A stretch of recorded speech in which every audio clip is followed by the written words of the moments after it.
প্রথম মেয়র মহোদয়কে ধন্যবাদ জানাই। প্রথম আমি এখানে দায়িত্ব গ্রহণ করার পর আমরা সম্মিলিতভাবে উদ্যোগ গ্রহণ করেছি, ওনাকে দিয়ে আমরা বীজটা উদ্বোধনও করিয়েছি। উনি যথেষ্ট ইন্টারেস্ট দেখাচ্ছেন, কারণ এই চট্টগ্রাম বীজ এটা হচ্ছে চট্টগ্রামের একটা অমূল্য সম্পদ। আমরা চাই এই বীজটাকে শুধু যে আমরা বাণিজ্যিক কাজে যেন আমরা ব্যবহার না করি।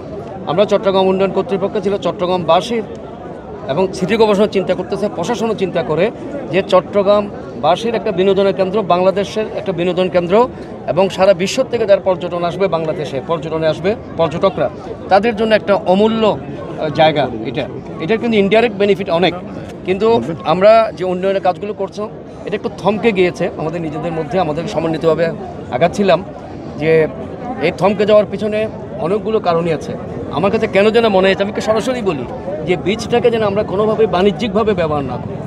বীজটা হচ্ছে চট্টগ্রামবাসীর সম্পদ। আমাদের মেয়র মহোদয় এটা চান। টানা সপ্তমবারের মতো বেস্ট টিস্যু পেপার ব্র্যান্ড হিসেবে স্বীকৃতি পেয়েছে বসুন্ধরা টিস্যু। আমরা চাই চট্টগ্রামবাসী এই বীজটা বিনোদনের জন্য ব্যবহার করবো। আমাদের এখানে বিনোদনের জায়গা নাই। সাধারণ গরিব মানুষ থেকে শুরু করে বিত্তশালী পর্যন্ত সবাই যেন এই বীজে আসতে পারে। এই বীজটা যেন আমাদের কোনো প্রতিষ্ঠানের, আমাদের কোনো ইনকামের কোনো সোর্সের জায়গা যেন এই বীজটা না হয়। আমরা সিডিএ, সিটি কর্পোরেশন এবং অন্যান্য আমরা কিন্তু এটা ইনকাম সোর্স হিসেবে ব্যবহার করতে চাই না।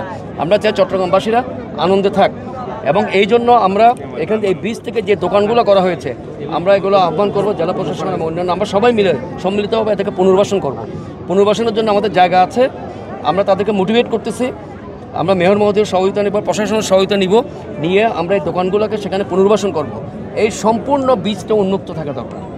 সম্পূর্ণ বীজটা উন্মুক্ত রাখার জন্য যে পরিকল্পনা করতে হয় মেয়র মহোদয়ের নেতৃত্বে আমরা, এবং বীজ পরিচালনার জন্য একটা বীজ পরিচালনা কমিটি আছে, তাকেও আরও সমৃদ্ধ করে আমরা মনে করি এটার জন্য একটা ব্যবস্থাপনার একটা সুন্দর সিস্টেম তৈরি করতে হবে, যেই সিস্টেমের মধ্যে একটা আন্তর্জাতিক বীচের মতো এটা একটা সুন্দর বীচে পরিণত হয়। এবং আমরা আশা করি আপনারাও যদি সহযোগিতা করেন, এলাকাবাসী যদি সহযোগিতা করে, এখন যারা এখানে রাজনৈতিক নেতৃত্বে আছে বিভিন্ন দলের, আমি কোনো দল বলবো না, তাদের মধ্যে আমি নিজেও একটা সততা, একটা ভালো উদ্যোগ দেখছি। যে চাঁদাবাজি বলছে, আমি আসলে এরকম কিছু দেখি নাই, এখানে একটা ভালো উদ্যোগ দেখছি। ওনাদেরকে নিয়ে, আপনারা সাংবাদিকদেরকে নিয়ে এবং প্রশাসন এবং সিটি কর্পোরেশনকে নিয়ে আমরা বীজটাকে সুন্দর করতে পারবো। এবং আপনি আমাকেও দেখবেন মেয়র মহোদয়ের নেতৃত্বে আমরা ঝাঁপাইয়ে পড়বো বীজটাকে সুন্দর, কিন্তু আপনারা সহযোগিতা করতে হবে।